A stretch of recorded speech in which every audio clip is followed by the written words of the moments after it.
terakhir. Karena ini tanggal 29 ya. Ini meringati akhir. Tapi karena rektornya itu orang bejo, dalah itu gak ada yang nyoal kesalahannya. Ini orang pinter sama orang bejo itu hebat orang. Saya ini orang pinter, maka tahu kalau ini itu akhir tahun, bukan awal tahun. Tapi saya ada orang bejo, pinter saya terekspos, sehingga orang tetap saja bilang ini peringatan awal apa? Tahun. Jadi menang orang bejo gitu. Ini akhir tahun apa awal tahun? Hari ini akhir tahun. Berarti ini peringatan apa? Akhir tahun. Hanya orang bejo yang kesalahannya tidak dikoreksi.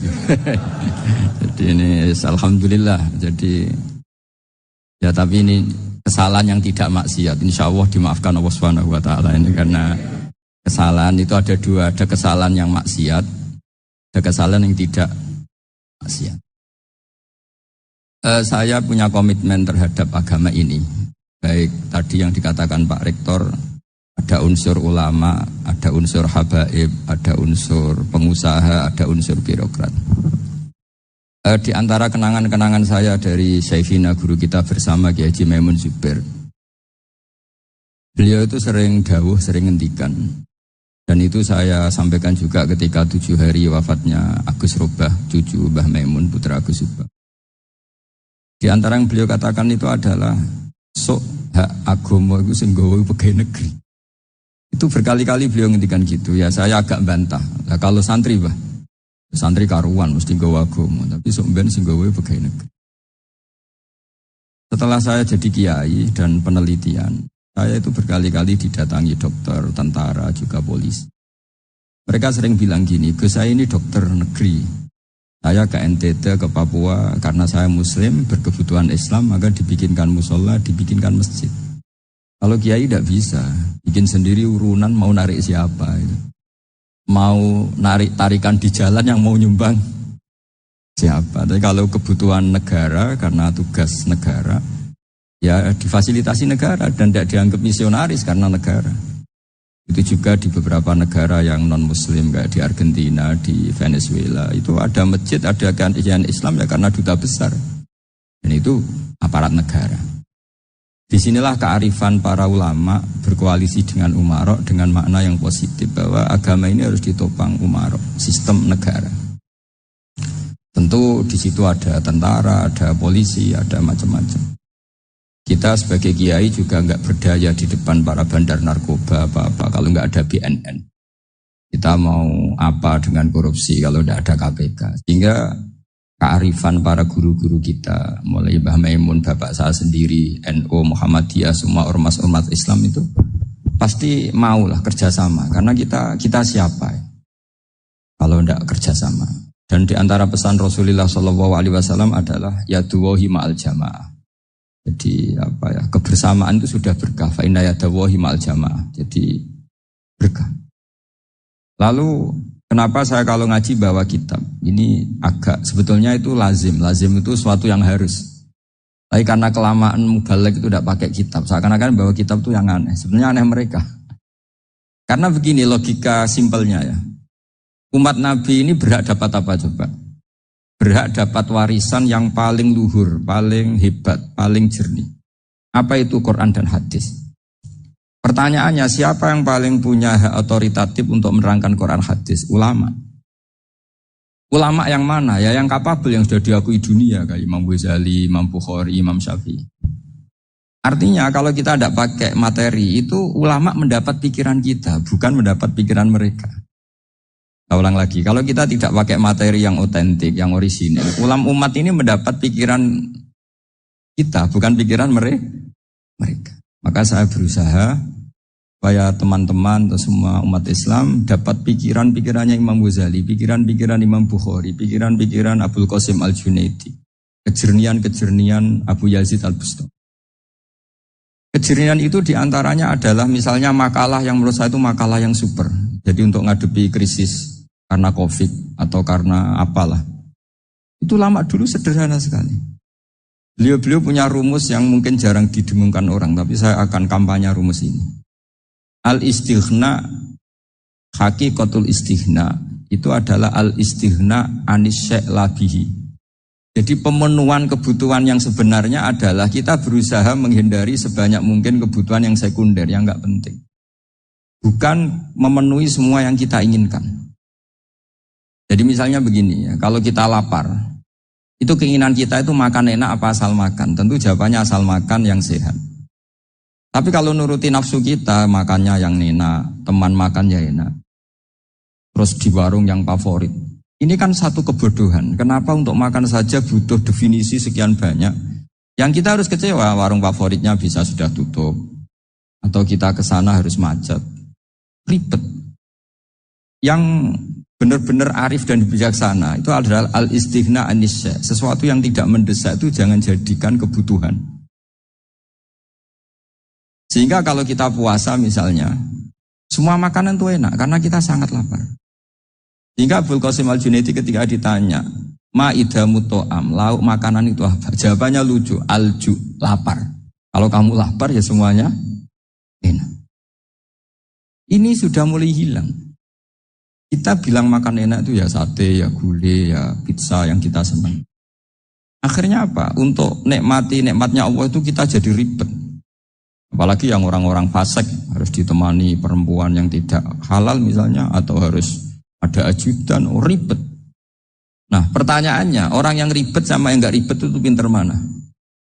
Pinter yang gak ribet. Nah ini kearifan-kearifan yang mulai hilang. Lalu siapa yang bisa mewarisi itu? Ya ulama. Jadi ulama itu cara berpikir sebenarnya simple. Makanya mereka sering kalau tahajud itu. Di antara makalah Sayyidina Ali paling terkenal dan yang menjadikan beliau punya derajat yang luar biasa, itu adalah kafani izzan antakuna li robban wa kafani fakhran an akuna laka abdan. Ya Allah, saya ini sudah begitu mulia, begitu terhormat dan sangat-sangat terhormat karena yang menjadi Tuhan itu Engkau. Jadi rumus pertama itu karena menjadi Tuhan itu Engkau. Hanya Tuhan yang abadi, Tuhan yang pertama, hanya Tuhan yang al-awwal. Coba ya Allah, kalau saya ini punya Tuhan Fir'aun, punya Tuhan mati jadi tontonan lagi, itu kerennya di mana coba? Andaikan kita punya Tuhan Fir'aun, atau punya Tuhan yang asal-usulnya manusia, apapun hebatnya manusia itu, kita punya Tuhan manusia itu. Tuhan yang lapar, yang kalau nggak makan mungkin pingsan, mungkin bisa kena COVID, nanti Tuhannya diisolasi, kayak apa? Makanya ketika Tuhan Allah menyindir ketuhanan selain Allah itu, Allah hanya menyindir dengan kalimat sederhana, kana yakulanit to'am, yang kamu tuhankan itu masih makan. Hanya kalau nggak makan ya lemes. Jadi lama-lama ada orang gini, alhamdulillah tadi Tuhan mampir ke saya, kelihatannya lapar, setelah tak kasih makan sehat lagi. Susah nggak punya Tuhan yang seperti itu. Beda dengan Tuhan kita. Tuhan yang nggak butuh makan, nggak butuh minum, al-qayyum, zat yang berdiri sendiri tanpa butuh yang lain. Al-awwal, sebelum ada langit bumi sudah ada Tuhan kita yaitu Allah. Bandingkan dengan Tuhan-Tuhan yang dipertuhan yang lain, yang adanya setelah bumi, misalnya Fir'aun dan sebagainya. Sehingga Sayyidina Ali pertama jadi kebanggaan apa? Kafani izzan antakuna li robban. Saya ini keren betul, karena punya Tuhan yaitu Engkau. Tuhan yang lahul asma'ul husna, Tuhan yang semuanya punya kebaikan, punya keabadian, punya keagungan.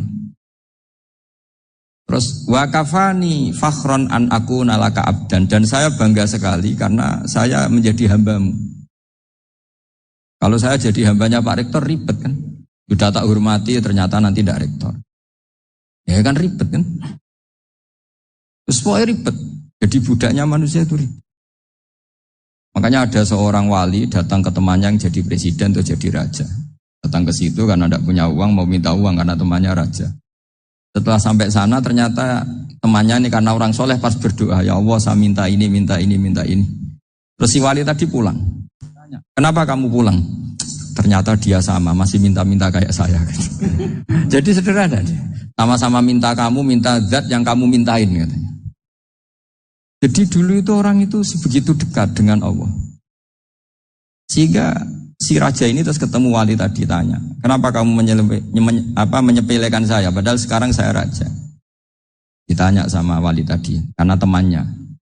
Kalau kamu di padang pasir tidak bisa minum dan harus minum 1 gelas, dengan ongkos kamu harus mengasihkan semua kerajaan kamu demi minuman itu. Pilih mana, minuman apa tetap jadi raja? Ya saya milih bisa minum. Saya tidak raja tetap hidup, tapi kalau nggak minum mati. Bagaimana Anda bangga dengan satu kerajaan sing la yusawi tak samain, yang tidak sama dengan segelas air. Jadi artinya terus mereka melihat jadi raja itu ya biasa, jadi presiden biasa, jadi rektor biasa. Karena mereka biasa berlogika, hakikatul izzah itu ya taqarrub ila Allah, yang benar-benar terhormat itu ya dekat dengan Allah. Begitu seterusnya mereka bikin paradok-paradok yang aneh, tapi itu menjadi pelajaran. Bapak saya Ki Nur Salim itu senang baca anekdot Nasiruddin Koja. Itu kalau bikin orang-orang aneh, itu dia datang ke satu pesta, pakai baju lusuh, pakai sarung lusuh atau celana lusuh. Sama Sohibul Bait yang punya acara dibiarin. Nah dibiarin dia pulang pakai jas, pakai dasi, pokoknya keren. Dihormatin, pakai alpat, pokoknya dihormatin. Silakan. Pas dia disuruh minum, minumannya itu disokkan saja ke sakunya. Jas, kamu harus minum yang banyak, karena kamu yang dihormati, bukan saya. Terus makanan semuanya diletakkan di saku, ada yang apa, ayo kamu makan yang banyak. Alpatnya juga gitu, dikasih sate apa, ayo kamu makan yang banyak. Mereka tidak melihat saya, melihat kamu. Akhirnya orang satu pesta itu istighfar semua, berarti kita ini salah. Terus dia pidato, kenapa kamu uang gitu? Tadi saya datang, orangnya sama. Gara-gara beda pakaian, penghormatannya beda. Berarti yang berhak dapat makanan ini jasa ya, bukan saya. Betapa naifnya kita sebagai orang. Ternyata kita masih hormat sesuatu yang seperti itu, yang atribut lah.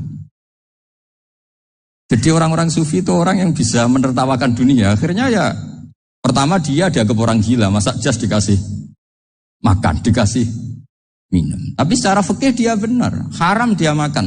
Karena pas dia datang dibiarin, setelah pakai jas dikasih makan. Berarti hakikat yang dapat rezeki siapa? Jasnya apa orangnya? Jasnya apa orangnya? Jasnya. Jadi itu orang-orang sufi, kearifan orang-orang dulu itu bisa ngelola hal-hal yang keseharian menjadi luar biasa. Ada seorang wali melihat istrinya makan 1 piring, anaknya makan 1 piring. Ditanya, kalian kenyang? Wah kenyang sekali. Melihat anaknya minum kopi 1 cingkir senang, kalian senang-senang sekali. Wah kalau senang dengan hal-hal yang murah bisa, ngapain harus senang dengan hal-hal yang mewah, bodoh sekali saya. Sehingga terus mereka bisa qanaah. Qanaah itu ya hidup itu simpel, sederhana. Jadi tentu saya tidak akan ngomong yang muluk-muluk, selain itu tidak bidang saya juga. Gak apa ya. Nah ini butuh obat di kondisi COVID seperti ini. Butuh kesederhanaan, butuh apa ya. Istighna tadi, kita harus istighna billah an ghairillah. Jadi sudah cukup bahwa Allah ini segalanya. Sehingga tadi saya dengarin himnenya Unisula, yang paling saya kagum adalah dimulai dengan kalimat-kalimat thayyibah. Di antara tugas suci Nabi Ibrahim dan semua nabi adalah wa ja'alaha kalimatam baqiyatan fi aqibi. Nabi Ibrahim itu nabi yang diberi gelar Allah. Dia adalah nabi yang menjadikan kalimat tauhid itu kalimat yang abadi. Di akibih, di anak turunnya, di semua generasinya. Baik anak turun karena gen maupun karena pembinaan, karena pendidikan. Ini penting sekali saya utarakan karena apa? Satu kehidupan itu sebenarnya digerakkan oleh kata-kata. Oleh moto kalau orang bahasa modern. Sehingga banyak ulama mengatakan al-ibarat kutun li'ailatil mustami'in. Bahwa redaksi atau moto atau pegangan hidup itu penggerak kehidupan. Jika sebetulnya manusia itu digerakkan oleh kalimah-kalimah itu, oleh moto-moto itu, oleh prinsip-prinsip hidup itu. Misalnya orang Palestina itu tiap hari ke pasar gitu. Mereka ke laut gitu. Ditanya, kenapa tidak takut tembak Israel? Jawabannya lucu. Kena tembak ya mati, enggak makan ya mati. Enggak kerja ya mati. Ya sudah sama-sama mati ya mendingan aktivitas normal. Tapi saya tidak menyarankan itu untuk melawan Covid. Ini cerita saja. Kamu jangan provokator gitu. Karena ini wilayah sensitif. Jadi banyak orang yang poligami, kalau ditanya alasannya gitu, istri satu ya cerewet, dua ya cerewet, mendingan 4. Ya banyak ya gitu. Tapi ada yang kebalikan, istri satu cerewet saja hampir jantungan, apalagi 4, tinggal matinya kan gitu. Itu semua yang menggerakkan itu kalimat. Kalimat itu satu pegang. Banyak orang loh yang nggak ingin jadi rektor tuh banyak loh Pak Bejo. Jangan kira semua dosen ingin jadi rektor. Melihat rektor sibuk rapat, mempertahankan reputasi Unisula, terus sering pegang kepala. Ngapain repot-repot? Jadi tukang sapu aja dapat gaji, ngopi, rokokan, selesai. Bodoh amat jadi rektor, mikir orang banyak. Banyak loh orang yang nggak ingin jadi presiden tuh banyak. Karena ngopi nyaman, nggak ada yang ganggu. Mau tidur sampai jam 9 siang juga gak ada yang ganggu. Sehingga mereka melihat pegawai negeri itu gak keren, orang kok diatur jam, disiplin. Itu memang cara Allah membagi rahmat. Mau kamu apakan coba? Cara syukurnya dia seperti itu. Bapak saya dulu tuh sering ngajarin saya, diajak jalan-jalan pagi-pagi. Lihat orang ngopi, makan uduk, itu bapak senang. Enak jadi wong awam. Ngene esuk-esuk nyemak bocah, kesel kabeh kono enak ngopi, rokokan. Bapak kadang iri sama orang awam itu iri. Sudah gitu berharap masuk surga kan enak sudah gitu. Tahu-tahu mati, tidak tahu ke surga apa ke neraka ya tidak tahu. Jadi, nah orang dulu itu orang yang bisa mensederhanakan dunia. Sehingga ya sudah cara bahagia. Makanya saya alhamdulillah saya ini kerjasama sama UII sama beberapa kampus. Memang amdan itu sengaja. Kampus itu ya punya sistem yang nggak bisa mewakili sistem kiai. Kiai juga punya sistem yang nggak terwakili oleh kampus, juga sebaliknya saling melengkapi. Saya sering ketemu rektor UI, rektor kampus-kampus Islam. Mereka cerita, Gus pendidikan pondok harusnya dimodernkan gini-gini. Saya bilang, kalau pondok modern kayak kampus itu nanti saya ketemu Allah nggak bisa jawab. Kenapa Gus? Saya beri contoh gini. Kalau misalnya perempuan perawan lah atau apa saja, namanya perempuan. Mau tanya tentang menstruasi atau haid. Kalau semuanya sistem kampus, dia harus kuliah dulu. Registrasi dulu, kuliah dulu, bayar dulu. Dan dapat jawabannya nunggu mata kuliah pas itu. Bandingkan kalau sistem pondok, saya tuh sering ke pasar sama anak saya dicegat sama ibu-ibu. Gus, anak saya ngalami gini-gini, keluar darah terus menerus, gak 6 hari tapi 1 bulan penuh. Itu hukumnya apa Gus ya? Nanti saya mau sowan ke jenengan. Tidak usah sowan di sini aja. Ya sudah, sebelum mengeluarkan darah yang rutin seperti itu biasanya haidnya berapa hari? 6 hari ya sudah ikut yang 6 hari, yang lainnya istikhadah. Ngoten tok Gus, ya udah ya. Begitu terus di masalah udhiyah. Ya coba kalau semuanya pakai sistem kampus, daftar dulu, bayar dulu. Jadi ini nggak ada jawabannya, nunggu mata kuliah itu.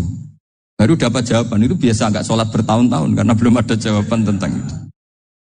Itu kalau misalnya orang mati, tahunya cara memulasara jenazah itu nunggu kuliah dulu, pas mata pelajaran itu dulu, baru menangani orang mati. Berarti orang mati itu tergeledak semua. Tapi kalau kiai kan enggak. Di sini orang mati terbakar, kalau dimandiin malah badannya copot-copot, itu gimana hukumnya? Ini ada orang mati Gus Kendat, ini disolati apa enggak? Ada orang mati oplosan ya, solati enggak? So sering ditanya gitu. Gak usah registrasi Pak Rektor. Gak usah registrasi, gak usah daftar, gak usah seminar. Makanya kalau orang kampus wani kiai itu ya kualat tenan gitu. Karena ini yang on time. Tapi pondok seperti saya ya ikrar seikrar-ikrarnya. Pentingnya kampus. Karena melatih efisiensi waktu, disiplin, tata kelola manajemen. Sehingga kita ya hormat. Tapi tadi, kita harus saling melengkapi. Sehingga saya tunjukkan ke publik bahwa saya hormat sekali sama polisi, sama tentara. Coba kita bisa apa ngadepi bandar narkoba kalau enggak polisi? Bisa apa coba menjaga NKRI kalau enggak tentara? Itu juga, ya sudahlah kita memang fa'inayadawahi ma'al jamaah. Kita berkah itu kalau bersama-sama. Tidak bisa kita sendiri. Nah lalu orang kayak saya itu ya beberapa kali sebetulnya saya itu ditawanin jadi doktor honoris causa apa. Kekhawatiran saya satu Pak Bejo. Takut pas gak punya uang. Itu dokter gak ada duit kan gak pantas gitu. Jadi repot gitu. Daripada beban lah sudah lah. Gak usah dokter. Jadi kalau gak punya uang ya pantas. Terus kalau ngebis ya pantas. Suatu saat kalau mati gak ada yang hadir ya pantas. Enggak dokter gitu. Kalau sudah doktor kok masuk neraka, kayaknya apalagi rektor kampus Islam kok masuk neraka itu kan kok kayak agak pas itu. Misalnya rektor Unisiola ditanya mungkar nakir, nggak bisa kan kayak gimana gitu. Makanya harus sering ngaji saya supaya nggak malu di depan mungkar nakir. Masa rektor ditanya mungkar nakir nggak bisa. Harus berani bentak. Ini saya rektor loh Pak mungkar nakir. Masa. Kalau wali-wali dulu berani. Masyhur di cerita wali-wali ditanya marabbuka manabuka. Saya ini guru tauhid. Kok kamu tanya marabbuka manabuka yang ngotok. Kamu tidak pernah ngaji enak aja tanya. Jadi wali-wali itu ya rileks ngadepi mungkin. Saya akan rileks wali di Bang Pak Rektor. Saya yakin itu. Karena wali itu lebih dekat Allah. Sehingga orang dulu itu saya ulang lagi ya, ada satu kearifan namanya hidup itu apa? Hidup itu adalah cari sebanyak mungkin supaya hidup itu tidak tergantung pada banyak hal. Jika misalnya cara berpikir orang-orang modern, itu sebenarnya banyak orang-orang ilmuwannya nggak ngagumi Amerika. Bukan karena angkuh enggak. Untuk mempertahankan kebesaran negara sebesar itu, kebutuhan listriknya besar, kebutuhan tentaranya besar, kebutuhan apa? Sementara negara kayak Venezuela atau Swiss, kebutuhannya, pertanyaannya, yang tergantung dengan banyak hal, sama yang tidak tergantung banyak hal, itu pinter mana? Kalau dibalik pertanyaannya gitu, negara-negara maju itu tidak keren kalau dibalik pertanyaannya. Orang yang untuk mempertahankan eksistensinya banyak, butuh banyak hal, dengan yang tidak butuh banyak hal, itu pinter mana? Orang yang bahagianya nunggu jadi dokter, nunggu jadi kiai besar, kiai viral, dengan orang yang bahagia cukup dengan ngopi, itu pinter mana? Tapi kalau dibalik pertanyaannya, orang yang taunya nikmat hanya kopi, dengan nikmat yang banyak, pinter mana? Makanya Mbah Mun tuh kalau guyon itu lucu. Aku iku saake, ambek wong desa sing mlebu swarga. Nah dulu eskal mlebu swarga kok disakeni. Akhirnya beliau memberi penjelasan. Wong desa iku roe pakanan enak, iku mau kopi mbek uduk. Lah swarga iku mau nuruti sing dikarepno. Akhirnya semua mangan, ngopi, nguduk, ngopi, ora roh pakanan liyane ku ora roh. Nasi mandi yo ora roh, pizza yo ora roh apa-apa. Terus saya bilang, wah lah niku nak nganti selera tentang wanita cantik. Iku juga sederhana. Rontok pesek ya wis cantik, rontok ireng ya wis. Apa bidadarinya seperti itu karena saking enggak pengalamannya. Jadi surga itu kan nuruti apa yang diinginkan. Kira-kira keinginan orang kampung kalau di surga itu apa coba? Makanan apa coba? Nah, itu gak senengnya ketemel gemblong gitu. Nah, artinya malaikat lebih suka nangani surganya orang-orang kampung timbang Pak Rektor. Ini sudah ribet ini. Makanan apa saja sudah harus dicoba ya. Kalau di mall tahu orang macam-macam, seleranya macam-macam pasti itu. Enak mana kalau sampai jadi malaikat pelayan surga? Suka ngelayani orang kampung apa yang orang kota? Orang kampung kan? Jadi, ya itu guyon tapi itu menjadi pikiran kita bahwa orang yang banyak kebutuhan itu sebetulnya banyak kebodohannya karena menggantungkan kebahagiaannya dengan banyak. Makanya Imam Syafi'i ngendikan istighna itu apa? Al-istighna anisya'i. Yang dikatakan kecukupan adalah berusaha sebanyak mungkin banyak hal tidak kamu butuhkan. Bukan memenuhi semua kebutuhan kamu. Karena nafsu kamu ini tidak ada batasnya gitu. Kalau kamu penuhin nggak akan selesai. Itu ada perempuan yang kurang cantik itu minta doa saya. Gus doain suami saya kaya. Terus tak guyonin. Terus nggak minta.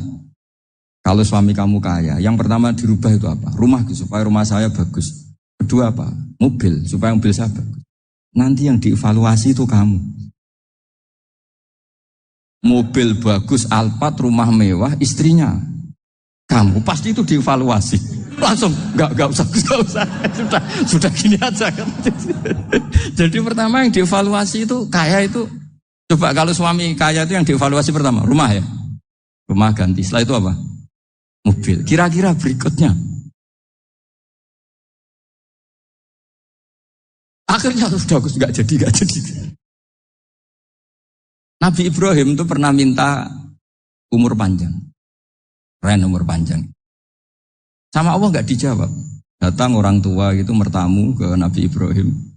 Terus disuguhi dikasih kurma. Apa itu? Kok kurma apa? Anggur yang sudah matang sekali.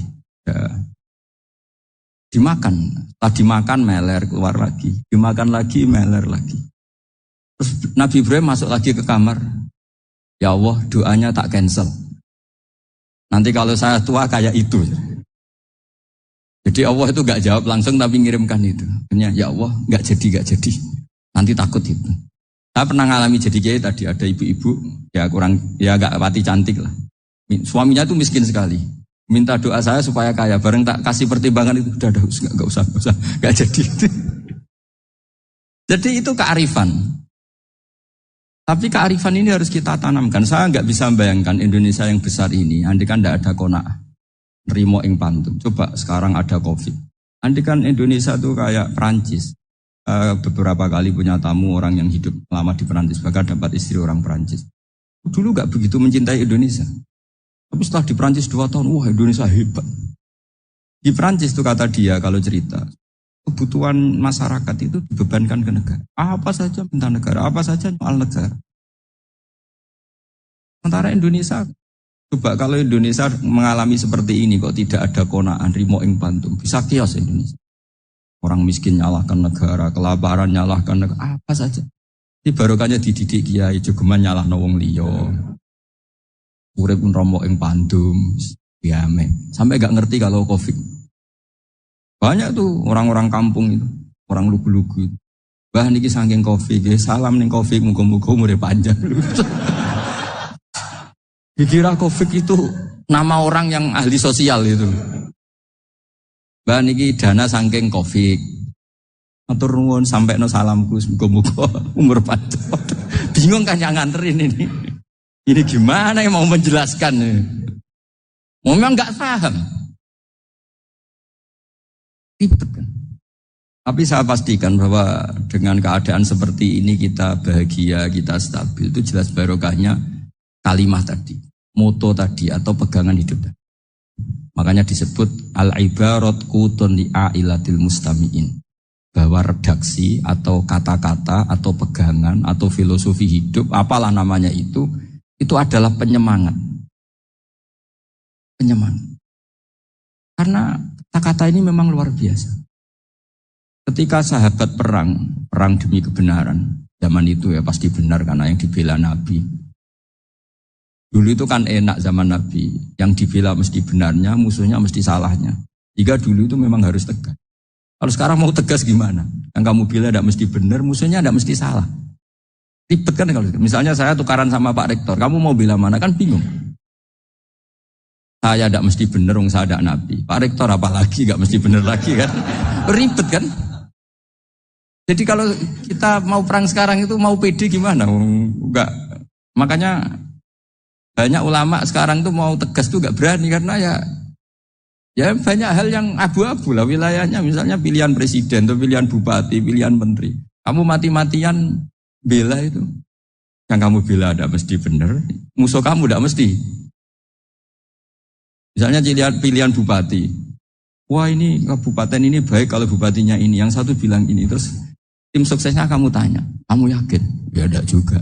Nah kenapa semangat? Kan saya botohnya paling alasannya ya itu aja. Bukan yang lain. Beda dengan zaman Nabi. Nabinya mesti benar. Abu Jahalnya mesti salah. Kan enak aturan mainnya. Jelas. Hingga cerita dalam perang itu banyak sahabat yang ngalami luka. Ngalami apa. Kemudian curhat ya Nabi gara-gara derekkan jenengan, ngikuti jenengan saya harus ngalami seperti ini seperti. Ngiranya orang itu diapresiasi sama Allah keluarnya. Ternyata sama Allah gak diapresiasi. Malah diturunkan ayat intakunu ta'lamuna fa innahum ya'lamuna kama ta'lamu wa tarjuna minallah malah kalau kamu sakit karena perang. Orang-orang kafir itu ya itu saja berani padahal demi kekafiran. Watarjuna minallah malarjun. Padahal kamu punya nilai lebih yaitu berharap kepada Allah yang mereka tidak punya. Saya jadi kiai itu ya kadang mangkel. Karena yang benci ya benci, yang seneng itu ngel-ngel loh kayak Pak Bejo. Jadi semuanya ribet. Iya, yang benci ya ganggu, yang seneng ya ganggu, tambah nemen. Seribet.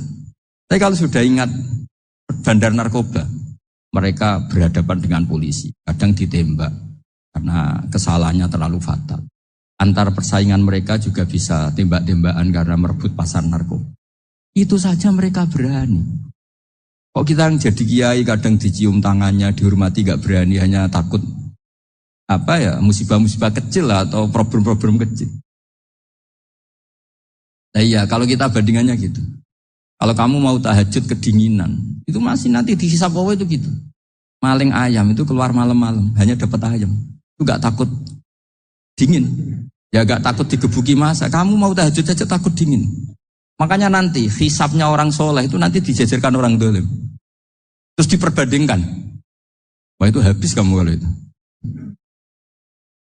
Jadi misalnya Munisula mau rapat, tapi ini malam, kalau malam dingin nanti sama masuk angin. Wah anak-anak pang di perapatan aja berani kamu.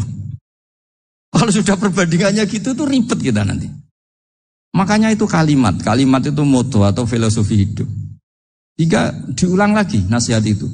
Iyam saskum korhun fakodu masal koma korhum mislu. Kalau kamu kena luka, orang-orang yang nggak benar juga akan kena luka. Itu aja berani demi ketidakbenaran. Masa kamu demi kebenaran enggak berani? Akhirnya orang itu, ya itu kalimat, itu heroik. Makanya kita ini penting ya, makanya tadi himne Unisula dimulai kalimat thayyibah. Nah kalimat ini yang menjaga kita kalimat ini. Misalnya tentang Tuhan. Kenapa orang Islam imannya kokoh seperti ini, termasuk yang sudah hidup di Amerika, di Australia, di mana-mana. Itu ya barokahnya ajaran atau barokahnya kalimah. Saya sebut kalimah saja pakai bahasa santri. Karena la ilaha illallah itu dalam tradisi santri disebut kalimatu haqqin alaiha nahya wa alaiha namut wa alaiha nub'ats. Ada yang riwayat wa biha nub'ats insyaallah taala minal aminin. Kenapa mereka di mana-mana meskipun sekolah di Amerika, di Australia, bahkan di Uni Soviet tetap mukmin? Itu barokahnya ajaran yang benar. Allah itu siapa? Tuhan. Tuhan itu sifat dasarnya apa? Awal. Dia harus wujud awal sebelum makhluk yang lain. Sehingga ketika ada negara yang maju, yang tertib, manajemennya tertib, masyarakatnya makmur. Tapi punya Tuhan yang tidak seperti itu. Tidak awal. Itu sudah gak nyaman. Karena ndaklah keren Tuhan saya. Karena Tuhan saya itu al-awwal, zat yang pertama. Tuhan saya keren lah, zat yang gak mati. Tuhan yang gak mati, yang gak pernah mengalami kematian. Jika tontonan atau yang dilihat kenikmatan-kenikmatan yang lain ini tidak mengubah dia pendirian tentang Tuhan. Karena mantapnya satu kalimat tadi bahwa Tuhan itu ya harus satu, harus awal, harus tidak mati, tidak rusak, tidak mengalami apa-apa yang membahayakan. Jika ketika ditawarin Tuhan yang lain meskipun menjanjikan secara finansial atau kemakmuran, mereka gak tertarik. Itu coba, itu barokahnya makmur apa barokahnya ajaran? Barokahnya ajaran, sering negara Islam itu kalah makmur dengan mereka. Tapi barokahnya ajaran ini tetap apa? Tetap Islam. Makanya Nabi Ibrahim, Nabi yang sukses bikin waja'alaha kalimatam baqiyatan fi aqibi. Hingga kita ini bekti sama orang tua misalnya. Itu ya karena ajaran. Keluargamu itu karek wong tuamu. Nak wong tuamu ridho, Allah ridho. Nak ora ridho, Allah ora ridho. Ridho wa fi ridhol walidain wa sakhatu wa sukhtu wa fi sakhatil.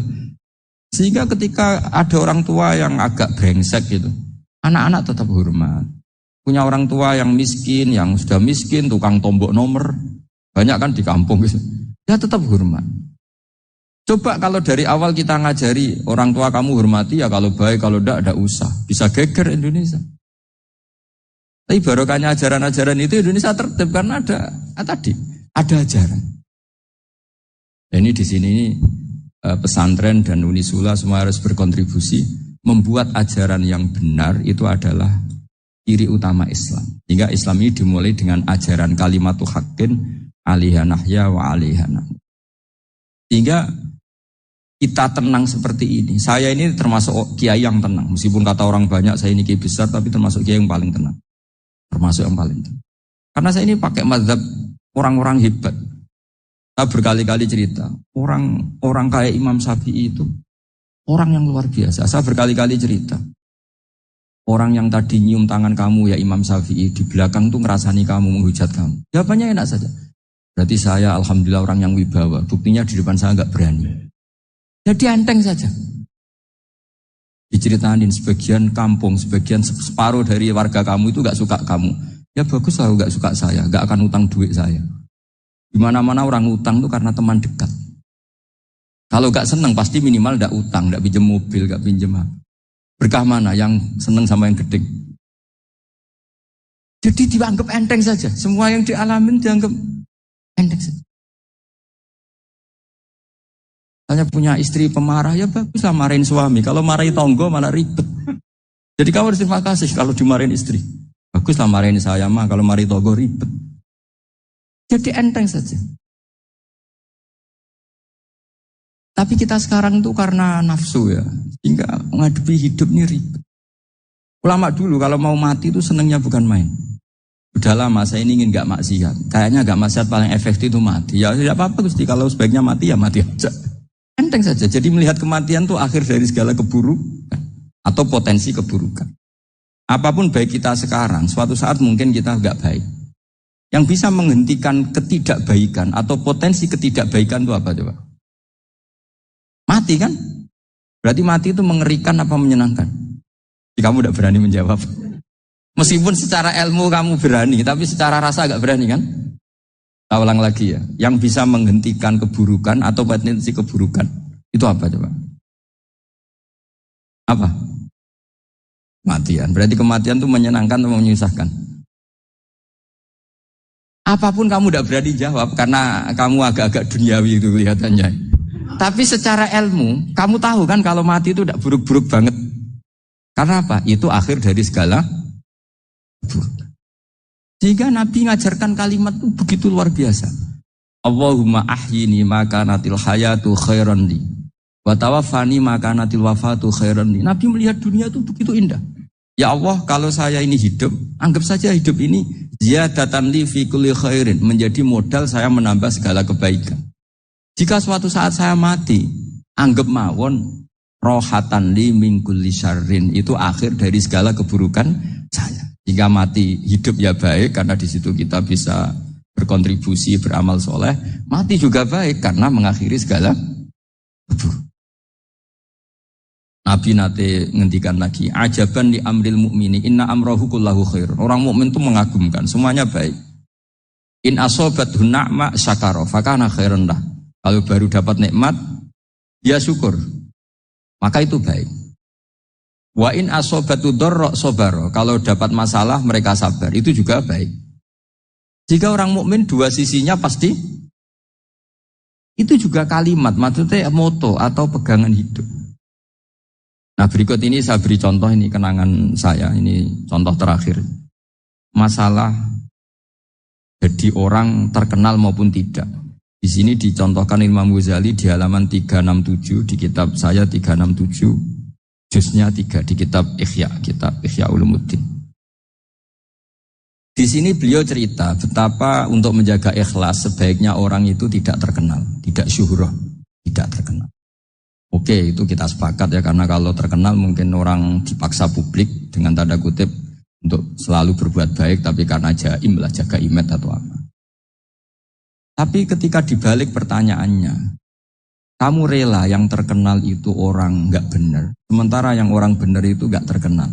Lalu masyarakat taunya yang tidak benar. Kalau pertanyaannya dibalik gitu, orang baik wajib terkenal enggak? Kalau pertanyaannya dibalik seperti itu, dokter yang benar tidak terkenal, yang malpraktek terkenal. Kamu ingin kondisi seperti itu? Gak ingin kan? Kampus yang bagus nggak terkenal, kampus yang bagus nggak terkenal, yang nggak bagus. Nah, artinya apa? Gara-gara olah kata, olah pikiran, ini logika jadi rubah. Lagi-lagi apa? Jawaban itu ada di kata-kata sebetulnya. Makanya bab-bab seperti ini tidak usahlah kita berdebat, berpolemik. Sebaiknya orang itu humul, menutup diri. Apa sebaiknya orang terkenal itu nggak perlu seperti itu. Sudah terserah Tuhan saja. Makanya saya mulai dulu ngaji sampai sekarang itu ya tidak punya punya ikon tertentu atau punya website tertentu, enggak. Sudah terserah pangeran sudah. Saya juga enggak sok suci materialistik atau enggak, ya enggak mikir saya. Bukan apa-apa ya, karena saya ini Saya ini kiai, jadi biasa urusannya sama Allah, tidak sama makhluk. Jadi pusing kalau sama sarah-sarahnya makhluk itu pusing. Meskipun rektor kalau nasihati saya pasti tidak saya terima, itu tetap makhluk itu sudah ada ngefek kalau saya itu sudah ada itu. Bukan karena saya sombong, ya memang makhluk betul gitu, bukan mak nasibnya bejo aja, tapi makhluk tetap makhluk. Saya beri contoh ya. Ini makalah yang ditulis Imam Ghazali. Ya, i'lam aslahaka Allah anna aslal jah wa intisarus sayyid atau sayyidi wal istihar. Wa huwa mazmum itu. Balil mahmudu al-khumulu illa man saharahu wa ta'ala li nasri dini min ghairi takallufi talabi syuhrati minhu. Jadi kalau kamu ingin ibadah kamu selamat ya kamu jangan terkenal.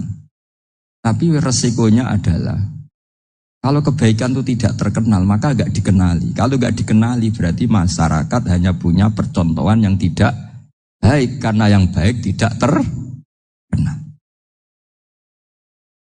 Jadi itulah ulama-ulama dulu. Jadi apa-apa itu dibanding-bandingkan. Kemudian nanti kelihatan, jawabannya itu kelihatan. Jadi ulama dulu itu biasa ngarang misalnya, afatun nikah. Isi negatifnya nikah. Harus ngurmat istri, terus macam-macam. Kalau terlantar itu ya dosa. Seperti tadi Pak Marsudi cerita, kalau orang ngapalkan Quran itu takut lupa. Kalau lupa itu jadi dosa. Pertanyaannya, kalau semua orang takut lupa, takut dosa, semua orang nggak hafal Quran karena potongan-potongan lupa. Cara berpikir tidak seperti itu. Kalau berpikir ya namanya hafalan ya inginnya hafal, kan nggak ingin lupa. Nah nanti kalau takdirnya lupa karena hal-hal yang dimaklumi oleh syariat itu enggak yang termasuk dosa. Yang dosa itu lupa ta'li'uhiri udhrin syar'iyyin, lupa yang tidak ada sebab yang apa? Syar'i. Tapi lupa bawaan EQ-nya tidak bagus. Lupa bawaan sering dibentak. Itu enggak masalah karena bawaannya orang tertekan itu ya lupa. Coba kamu hafal Quran. Terus punya kredit jatuh tempo. Pas hari itu aku yakin enggak cerdas sudah. Itu bawaannya orang tertekan itu pasti lupa. Ya saya terus ada makalah yang rahasia. Bingung nggak kira-kira? Bingung nggak? Ya misalnya amal rahasia selalu lebih baik. Terus ada pertanyaan, Nabi ngendikan kamu sholat yang benar. Caranya gimana Nabi? Ya itu rahasia. Terus gimana coba? Tapi Nabi ngendikan apa? Shollu kama ra'aitumuni usolli. Ya sudah kamu sholat, niru saya sholat. Berarti Nabi sholatnya diperlihatkan apa disembunyikan? Diperlihatkan. Jadi begitu juga saya berkali-kali bilang, orang tahu kalau itu bidan ya berdasar tulisan itu bidan. Tahu kalau itu dokter gigi ya itu dokter gigi. Jangan sampai gara-gara tidak ada tulisan mau beli alat bangunan di dokter gigi. Mau periksa gigi di toko bangunan. Gara-gara apa? Enggak ada maklumat. Sini ulama-ulama selalu memaklumatkan dirinya. Masuk Imam Ghazali ketika ngarang kitab dinamai Ihya Ulumuddin, bahwa kitab ini bisa menghidupkan ilmu-ilmu agama yang mulai hilang. Begitu seterusnya. Jadi ini ngaji ya. Jadi orang itu harus ngerti ya. Jadi jangan nuruti emosi sendiri atau logika sendiri. Bahwa saya suka umul, ya monggo, agama Islam menyediakan sarana itu. Uzlah itu ya punya sisi kebaikannya sendiri. Tapi syuhrah terkenal asal tidak nuruti nafsu juga punya sisi kebaikannya sendiri. Setidaknya umat ini punya satu master kebaikan yang mudah diakses. Tapi tadi saya ulang lagi, jangan karena hadun nafsi, jangan karena kepentingan pribadi. Makanya di sini disebutkan wa yadullu ala dzalika ala syuhrah An-Nawaha ta'ala amarul anbiya bi'idharil amal lil iktida. Allah selalu memerintahkan para nabi kalau ngamal kebaikan ya harus dimunculkan supaya bisa gitu. Yaitu tadi kita tidak bisa bayangkan kan kalau misalnya nabi menyuruh kamu harus sholat yang benar, kemudian sholatnya nabi sembunyi. Kalau ditanya, nabi saya niru siapa? Wah itu rahasia, kamu gak boleh lihat sholat saya takut tidak ikhlas. Ribet kan? Jika jamaah itu statusnya tetap harus. Nah bedanya harus ini ulama berpendapat harus yang apa? Fardu kifayah. Tapi fardu itu maknanya harus. Tapi bukan berarti kalau enggak jamaah sholatnya enggak sah, enggak. Tapi statusnya jamaah tetap apa? Nah barokahnya harus ini orang yang baru sholatnya langsung benar karena ada yang diikutin. Coba kalau mantan dukun baru sholat terus sholat sendiri, itu mesti mirip mantra. Karena dia tidak ada master percontohannya. Tapi barokahnya ada master, orang paling bodoh pun kalau sholat ya benar. Karena standar ada komandonya, ada imamnya. Jika Imam Ahmad malah berpikir keras, syarat sahnya sholat itu harus jamaah. Cara pikirannya Imam keras sekali beliau. Jika kalau orang sholat sendiri kok ada orang lain yang maunya berjamaah harus bayar, orang itu harus bayar demi sahnya sholat. Itu madzhabnya Imam Ahmad. Tapi kalau madzhab Syafi'i hanya mengatakan itu fardu kifayah, yang kalau satu komunitas gak mau melakukan semuanya apa? Bisa. Ya jadi ini sebelum sesi ringan tanya jawab, hanya 2 saja tanyanya, gak boleh banyak-banyak, nanti gak pulang-pulang saya. Jadi tak baca lagi biar dapat berkahnya Imam Ghazali. Wa qala qaumun asirru afdalu minal alaniyati. Kata sebagian ulama, al-alaniyah itu afdal minas sirri. Diperbandingkan baik yang mana amal dipertontonkan sama ndak. Kata Imam Ghazali, kalau orang itu bisa jaga tidak riya, maka sebaiknya dipertontonkan karena kebaikan harus yang muncul, bukan yang tidak baik yang muncul. Makanya ketika Unisula memaklumatkan diri sebagai ingin jadi generasi khairah ummah, itu kalau diterjemah itu kan wow, khairah ummah, umat terbaik. Itu kan kayak agak angkuh. Tapi gak apa-apa, itu gak apa-apa. Masa kita kampanye Unisula siap degradasi moral, kan ya lucu kan. Masa jualan gitu kan ya lucu. Ya sudah, kita memang ingin mengkhidmati ummah, berbakti dengan umat, membantu supaya jadi generasi khairah apa? Tidak apa-apa, dimaklumatkan supaya dengan itu umat punya sarana. Oh kalau ingin jadi khairah ummah, kuliah di sini. Jangan lalu enggak gitu. Ya sama, kita dokter, maklumatkan saja, dokter gigi, dokter kandungan, dokter bedah. Sehingga orang kalau mau bedah ya jangan ke dokter kandungan. Jadi barokahnya maklumat ya. Jadi saya mohon sekali ini, saya sendiri sebetulnya orang yang enggak siap terkenal sebetulnya, tapi ya sudah terserah Allah saja. Kalau itu cara Allah menyebar kebaikan, ya monggo. Pokoknya kita tawakal saja sama Allah Subhanahu wa Ta'ala. Ya, saya kira demikian. Assalamualaikum warahmatullahi wabarakatuh.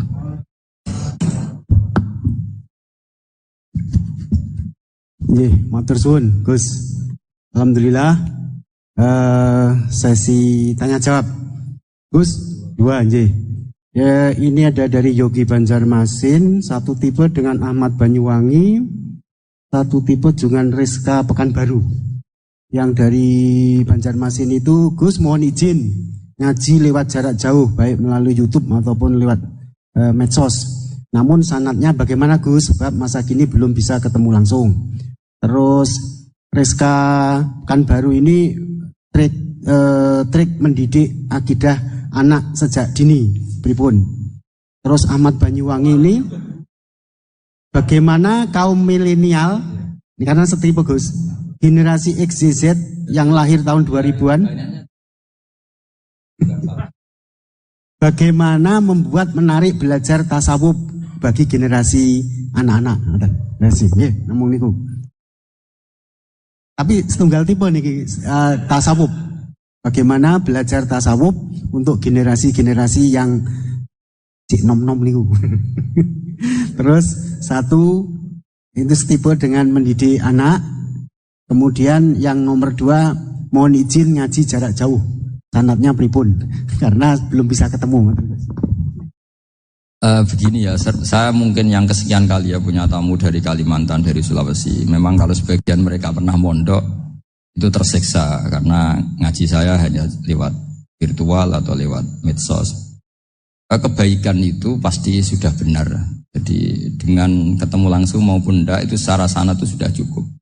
Cuma ada beberapa kebenaran yang butuh jelimet, butuh tahqiq, itu yang harus ketemu langsung.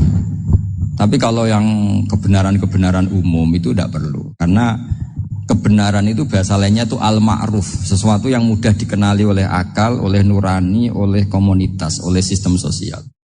Sementara mungkar itu sesuatu yang aneh. Andai kan tidak ada agama pun, orang akan bilang selingkuh itu mungkar. Andai kan tidak ada agama pun, sesuatu milik siapa harus jelas. Jika diaturlah ini istrinya ini istrinya ini barangnya ini. Yang paling berak make apa ya yang punya kan. Makanya nikah itu disebut ma'ruf. Yang boleh make ya yang punya. Misalnya yang boleh make mobil itu ya yang punya atau yang dapat izin. Itu disebut ma'ruf. Lalu yang enggak punya kok make, itu namanya mungkar. Ya aneh, enggak punya kok make tanpa izin. Sehingga kebaikan-kebaikan seperti ini enggak butuh sanad karena semua orang pasti kenal. Makanya disebut kebaikan itu al-ma'ruf, kemungkaran disebut mungkar. Jadi ma'ruf maknanya arafahul aklu, akal ini mudah menerima. Mungkar maknanya angkarohul aklu, akal ini menjadi aneh. Kan enggak mungkin lah orang yang waras mau ini ada minuman, kalau kamu minum hilang kesadaran. Minuman ini halal, itu aneh enggak? Aneh kan? Tapi kalau kebalikannya, ini minuman manfaat untuk stamina, manfaat untuk kesehatan, maka ini halal. Nah agama itu datang dengan sesuatu yang ma'ruf. Dan menolak sesuatu yang mungkar. Nah kebaikan-kebaikan seperti ini itu Pak Rektor gak perlu sanad, karena itu sudah lazim, sudah keniscayaan. Lalu ada kebenaran yang butuh detail. Misalnya begini, wali nikah itu siapa? Wali nikah itu adalah bapaknya dan mbahnya misalnya. Nah kalimat dan mbahnya ini salah kalau dalam fikih Islam. Karena mbah dalam bahasa Jawa itu bisa mbah dari ibu. Sementara dalam otoritas Islam nggak memberikan hak ke mbah dari ibu. Seperti ini nggak boleh. Terus misalnya orang Kalimantan nikahkan putrinya, dinikahkan oleh mbah dari ibunya hanya karena berdasar fatwa. Oh kemarin Gus Bah atau Kiai siapa dawuh wali itu kalau nggak bapak ya mbah, wong ini mbahnya. Nah itu butuh detail. Yang dimaksud mbah di bab wali adalah abul ab, bapaknya bapak, bukan sekedar mbah. Nah hal-hal seperti itu mohon sekali untuk tidak kesusu atau tidak tergesa ngambil kesimpulan, karena itu butuh fikih yang apa? Detail. Ya butuh fikih yang apa? Detail. Padahal istilahnya sama, wali itu bapak dan mbah. Sehingga dalam kitab-kitab matan misalnya kalau ada Pak Ahakul Aulia bitazwid abun sumajadun, itu pasti sama Sarah dikritik. Al-aula ayyakula abul ab, seharusnya jangan dikatakan mbah, karena kalau mbah memasukkan dari ibu. Yang benar adalah abun fa abul ab, bapaknya bapak. Nah, jadi kira-kira gitu Pak Irto. Nanti anjenengan yang menjelaskan ini.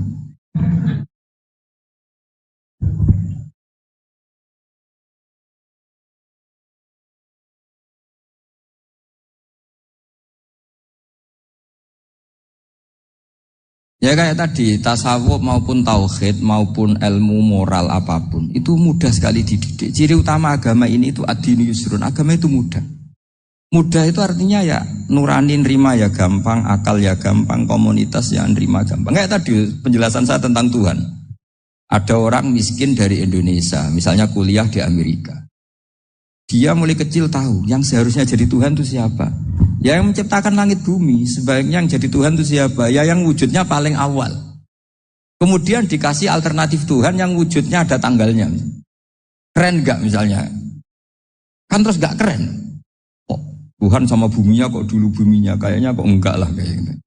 Artinya barokahnya logika yang sehat ini kan, ya setahu saya hampir jarang kan yang murtad masalah tauhid gitu. Kalau moral banyak yang agak nakal, tapi secara tauhid jarang yang murtad karena tanaman logika tauhid itu mantap di Indonesia. Mulai kecil kan diajarin wujud, kidam, bako, mukhalafatul lihawadisi, qiyamuhu fi nafsi. Sama, moral juga gitu. Dong jogeman misoi wong, kan adi misoi sakit enggak? Jangan pernah mencubit orang, dicubit itu sakit. Jadi orang diberi rasa, enggak enak loh disakitin orang, dijotosin orang, ya sudah jangan jotosin orang, enggak enak. Sehingga kalau kamu ingin sopan ya disopani harus sopan, kalau ingin dihormati harus menghormati orang lain. Sehingga itu tertanam. Makanya bangsa kita termasuk yang terbaik akhlaknya. Kalau musim haji itu dipuji-puji sama sekian negara karena tantangan lah kita nginjek orang sholat, melangkai orang ruko, orang sujud. Kalau orang lain mungkin kan seenaknya. Iya, karena mulai kecil itu dilatih tidak boleh melangkai orang, tidak boleh. Jadi akhlak itu ya diajarkan mulai kecil plus logikanya. Logika itu ya apa saja lah, yang penting menjadi anak kecil itu paham. Dan itu mudah, saya ulang lagi mudah. Karena agama ini ad-dinu yusrun, agama ini mudah, jadi mudah difahami. Gak bisa kamu katakan misalnya tasawuf. Tasawuf itu ya gampang kayak tadi, seperti Bapak kalau ngendikan. Makanan yang membuat enak itu karena menunya yang mewah kamu cocok atau karena kamu lapar. Lama-lama orang kan berpikir, ya setiap puasa itu kok tempe enak, tahu enak, tapi kalau sudah buka, sudah kenyang, apa saja semuanya menjadi tidak enak. Padahal kualitas menunya masih enak, tapi gara-gara kenyang menjadi enak. Berarti penyebab enak itu lapar apa menu? Lapar. Jadi apa ya, kearifan-kearifan ini loh yang menjadikan luar biasa. Makanya tadi ada kalimat yang benar, wa ja'alaha kalimatam baqiyatan fi aqibi. Jadi Ibrahim adalah nabi yang sukses menanamkan filosofi kebenaran ke anak cucu. Yang terakhir, ya.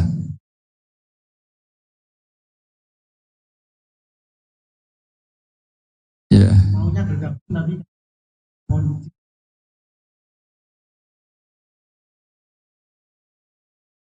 Wah, ya bagus lah kalau itu. Kalau di kitab-kitab yang saya baca, ingat mati itu tidak selalu baik, juga tidak selalu buruk.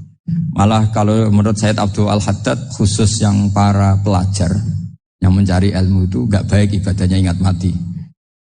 Karena dia harus dinamis, harus mobil. Kalau ingat mati kan terus lemes. Kalau untuk pejabat harus ingat mati, kalau enggak korupsi terus. Harus ingat mati. Jadi kalau manfaat bagi keluarga begini ya, saya merasakan. Ini tanya anak saya itu baru tamat aliyah kemarin. Yang satu barusan mondok sarang baru 2 bulan atau 1 bulan. Itu saya kalau bilang ke anak-anak gini, kamu ketemu saya itu harus spesial. Bisa saja bapak besok itu meninggal. Jadi semua hari itu spesial. Karena jangan-jangan ini kenangan terakhir. Nabi itu kalau ngajari orang supaya sholat khusyuk, sholli ka'annaha sholatu muwaddi'in. Kamu sholat seakan-akan itu sholat terakhir. Wah itu mesti serius. Kamu ketemu istri seakan-akan terakhir pertemuan kayak mau pergi ke New Zealand atau ke Amerika. Aja malam itu spesial karena besok istri saya pergi. Bayangkan kalau itu terakhir mau mati. Sampai ngamuk serasido lah kan gitu.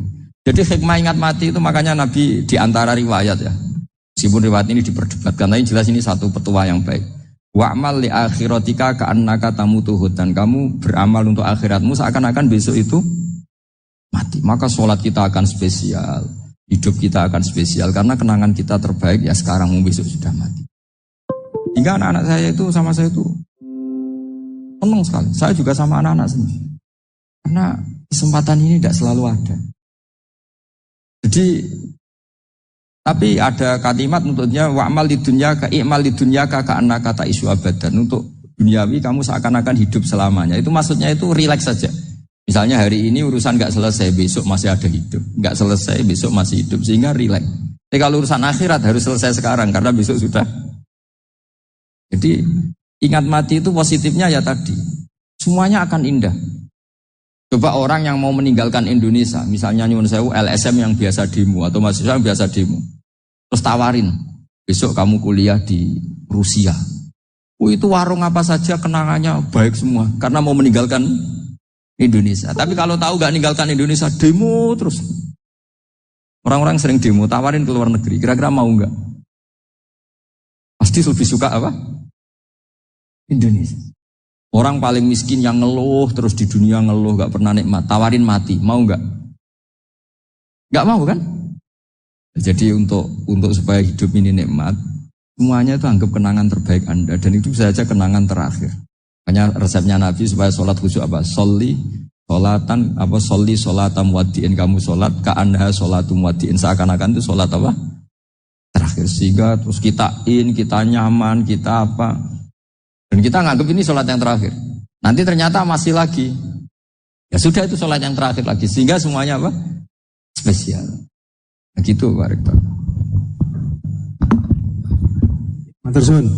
Terima kasih Gus. Ini pertanyaannya total ada 135. Tapi saya himbau kepada para penanya. Ini misalnya ya ada pertanyaan bagaimana kami ini berada di organisasi yang fasilitas materinya itu kecil. Jenengan tidak usah bertanya di saat ini, nanti ikuti YouTube. Itu ada edisi beliau yang terakhir, ada tema ceramah beliau itu sudah menjawab ini. Nanti ikuti di YouTube, bisa menjawab pertanyaan jenengan. Itu ada. Itu sudah ada materinya. Jadi 135 penanya ini mohon dicari di Google, jawabannya sudah ada di situ semua. Okay. Ya, terakhir ini bagaimana kalau kami materinya sedikit, apakah kami harus ngalah? Ini edisi 3 hari yang lalu Gus Bahak sudah mengeluarkan itu. Nah, gitu. Oke, saya kira demikian, nggih. Yang offline sampun ridho. Sampun nggih. Nggih, Gus. Dan saya soalnya paling takut kalau nanti dimarahi beliau. Demikian apa yang bisa kita sajikan kepada para pemirsa baik online maupun offline. Saya selaku moderator yang mendampingi beliau Gus Bahak, mohon maaf apa ada kekeliruan dan hanya ini yang bisa kami sampaikan. Mohon maaf dan selamat mengikuti YouTube beliau yang sangat berseri dan beragenarkan dan sangat mencerahkan. Wassalamualaikum warahmatullahi wabarakatuh.